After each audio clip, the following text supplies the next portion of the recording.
Terceira parte do nosso Evangelho no Lar, o Evangelho segundo o Espiritismo, capítulo 27, Pedi e obtereis, item 7, que pertence ao tópico Eficácia da Prece, onde Kardec diz: desta máxima, concedido-vos será o que quer que pedirdes pela prece, for ilógico deduzir que basta pedir para obter, e fora injusto acusar a providência, se não acede a toda súplica que se lhe faça, uma vez que ela sabe melhor do que nós o que é para nosso bem.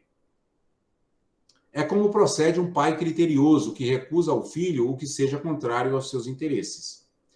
Em geral, o homem apenas vê o presente.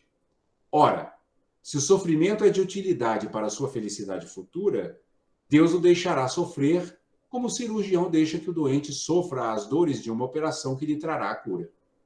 Então vejam que aqui Kardec nos traz um exemplo que é muito utilizado por todos os mestres, por muitos mestres espirituais, né, que é sempre esse exemplo do cirurgião, né?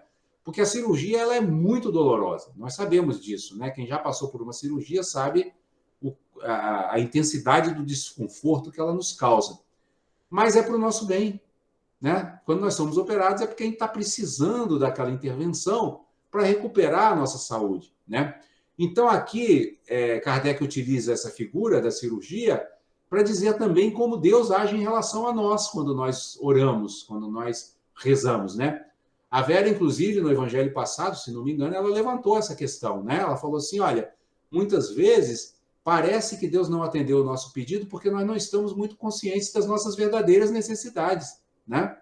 Então, quando Jesus nos diz, né, que tudo o que nós pedirmos nos será concedido, ele está dizendo simplesmente que nossas necessidades estão sendo sempre atendidas. A vida está sempre nos apresentando e nos oferecendo tudo aquilo de que nós necessitamos.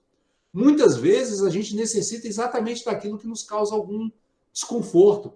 Muitas vezes a gente precisa da presença daquela pessoa que não nos desperta tanta simpatia, mas que é aquela que vai fazer ou que vai nos oferecer os melhores estímulos para o despertar das nossas qualidades espirituais mais profundas, né? Por isso que Kardec diz nesse comentário aqui que nós acabamos de ler no início do item 7, que Deus procede como um pai criterioso, né?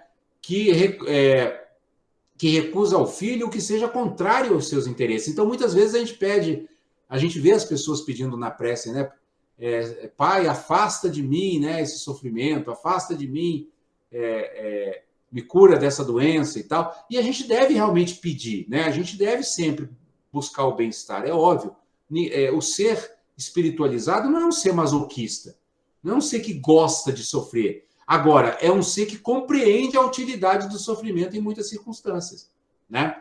Então, o que a gente deve sempre fazer, ok, vamos pedir para que a nossa, por exemplo, no momento de desconforto ou de doença, que sejamos curados. Mas aí sempre fazer aquele acréscimo que Jesus nos recomenda, que seja feita a vossa vontade. O que é essa vossa vontade? Essa vossa vontade é onde está o ponto da oração. É o quê? É que sejam atendidas nossas verdadeiras necessidades. Então é como se nós estivéssemos dizendo para Deus assim, olha, se eu não estiver enxergando direito, Senhor, então tudo bem, faz conforme seja as minhas necessidades.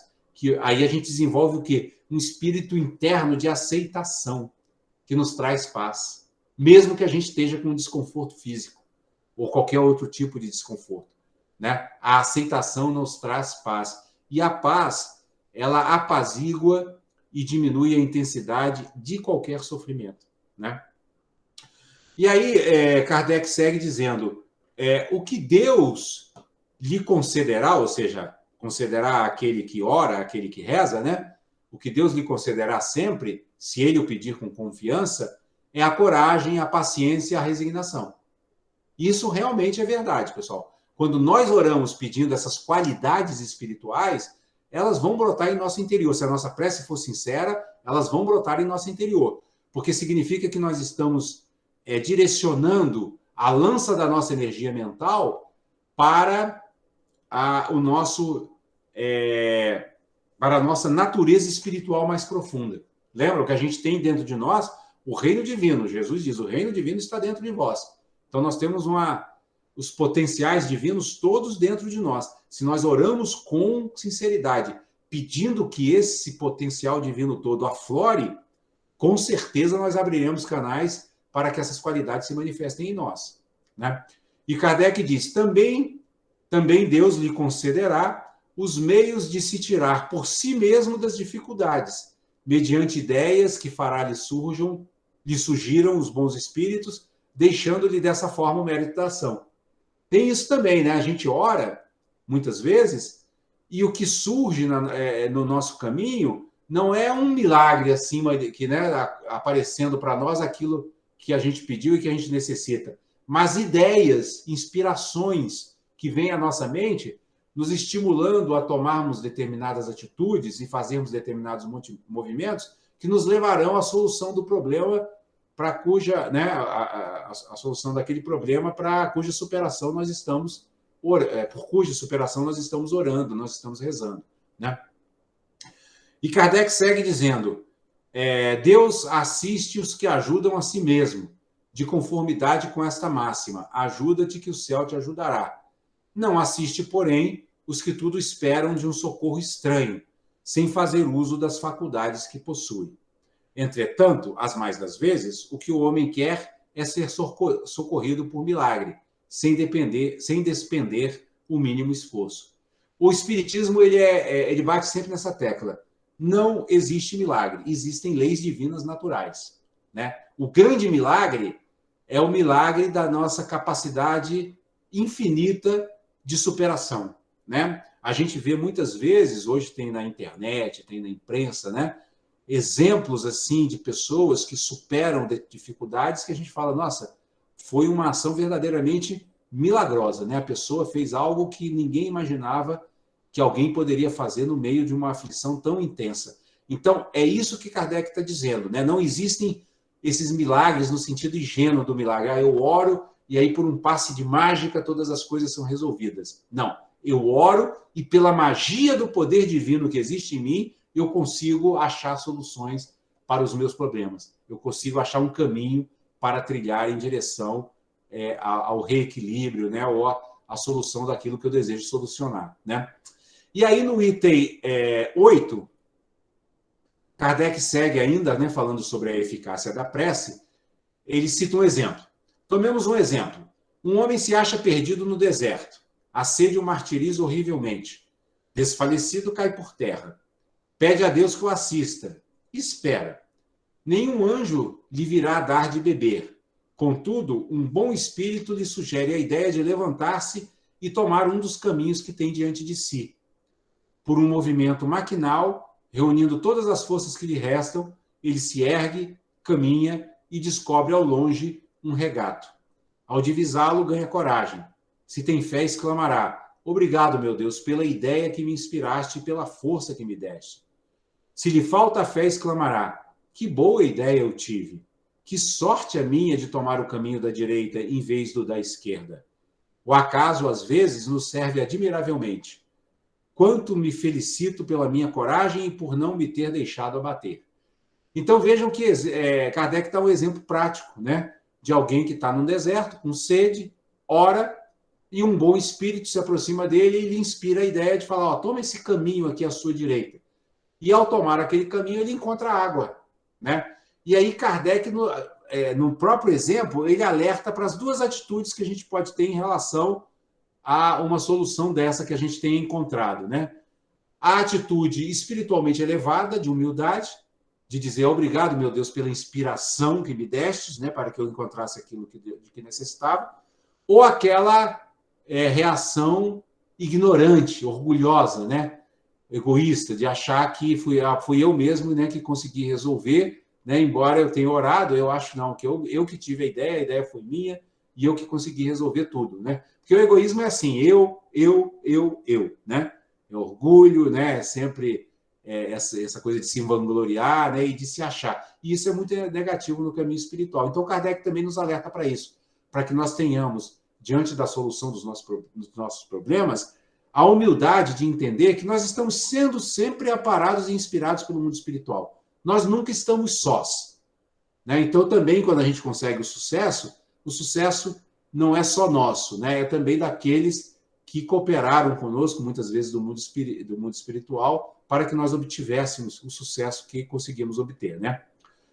E aí Kardec segue dizendo, mas dirão, por que o bom espírito não lhe disse claramente, segue este caminho que encontrarás de que necessitas? Por que não lhe mostrou para o guiar e sustentar no seu desfalecimento? Porque não se lhe mostrou, né? Para o guiar e sustentar no seu desfalecimento? Dessa maneira, tê-lo-ia convencido da intervenção da providência. Primeiramente, para lhe ensinar que cada um deve ajudar a si mesmo e fazer uso das suas forças. Depois, pela incerteza, Deus põe à prova a confiança que nele deposita a criatura e a submissão desta à sua vontade. Aquele homem estava na situação de uma criança que cai e que, dando com alguém, se põe a gritar e fica à espera de que a venham levantar. Se não vê pessoa alguma, faz esforços e se ergue sozinho. Vocês percebem? Isso aqui também é outra coisa muito característica da doutrina espírita, né? A doutrina espírita, através do fenômeno mediúnico, ela nos mostra que nós estamos em relação constante com o mundo invisível e que estamos sempre sendo ajudados quando oramos por esse mundo espiritual que não vemos com nossos sentidos, mas que está sempre presente em nossas vidas, né? E aí, quando alguém pergunta por que o Espírito não aparece logo de maneira ostensiva e mostra para a gente que ele está ali ajudando a gente, né? E aí Kardec enumera quais são os motivos, né? Primeiro, porque o fato de não aparecer explicitamente, né, de não se materializar para nós, o Espírito, coloca à prova a nossa confiança, ou seja, exercita a nossa fé. É uma forma da gente exercitar a fé. O mundo espiritual é invisível, mas exercitando a nossa fé, nós desenvolvemos a nossa capacidade de sintonizar com a espiritualidade superior, né? E com isso fortalecemos essa qualidade indispensável ao caminho espiritual, que é a fé, a confiança, né? Temos que ter confiança de que existem inteligências, e existe essa inteligência suprema também, que é Deus, que estão sempre ali, prontos para nos amparar quando nós também estivermos prontos a receber a sua ajuda, né? E, por fim, também ele fala que é para que a gente não fique igual aquela criança, né? Que tropeça, cai, e se vê alguém por perto, fica esperando que essa pessoa venha e o levante, em vez de, por si mesmo, procurar se levantar, né, e andar com suas próprias pernas. E aí, por fim, Kardec conclui dizendo, se o anjo que acompanhou Tobias lhe houvera dito, sou enviado por Deus para te guiar na tua viagem e te preservar de todo perigo, nenhum mérito teria tido Tobias. Fiando-se no seu companheiro, nem sequer de pensar teria precisado. Essa é a razão por que o anjo só se deu a conhecer ao regressarem. Aí, aqui no caso, Kardec cita um exemplo bíblico, né, de Tobias, que foi ajudado por um anjo em sua viagem, mas o anjo só apareceu para ele no final da viagem, né? Durante toda a viagem, Tobias achava que ele estava sozinho, né? Mas aí o que aconteceu? Por que o anjo só apareceu no final da viagem?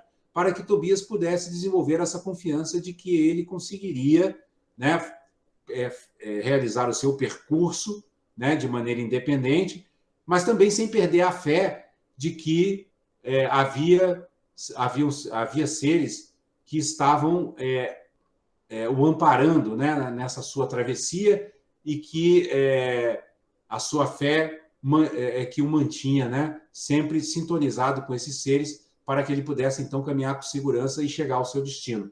Isso é uma figura até que se aplica às nossas vidas. Nós estamos no caminho da evolução, né? E devemos desenvolver e cultivar muito essa fé de que vamos encontrar o porto seguro da perfeição. Nós vamos chegar, sim, à iluminação. Existe em nós o potencial para esse despertar e existem seres em torno de nós, tanto encarnados quanto desencarnados do mundo invisível, que nos auxiliam, que nos amparam, que nos oferecem ensinamentos, que nos estimulam, né? E nos quais nós devemos confiar e em cuja ajuda devemos realmente acreditar, porque essa ajuda é real, esse amparo é real, né? Mas, sobretudo, desenvolvamos a fé de que nós somos seres com potencial ilimitado. Isso é que é o mais fundamental. Nós temos o potencial ilimitado dentro de nós. Essa semente está aqui, em nós mesmos. Essa semente é a nossa própria essência. E basta que nós a reguemos com a água do Evangelho para que ela brote e, com o tempo, se manifeste em todo o seu esplendor.